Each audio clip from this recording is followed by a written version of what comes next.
Hello mga madi! Let's unbox my first ever purchase na Zara perfume!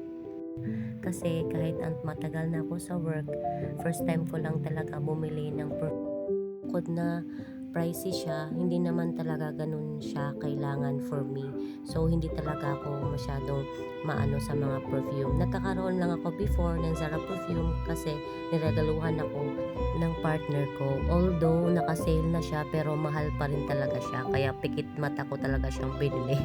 Hindi naman sa pag-aambisyosa pero parang self-reward na din sa sarili mo na kahit minsan mag-amoy mayaman ka naman, di ba?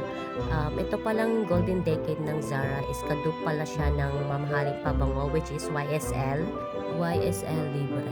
Kaamoy talaga siya as in sa murang halaga for them pero for me mahal na siya pero maganda talaga yung quality tsaka yung amoy kuhang-kuha niya talaga yung YSL Libre.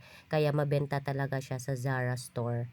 For me, swerte na ako, nagkaroon pa ako ng isa, nakabili pa ako ng isa kasi sold out na talaga siya sa Zara All Stores.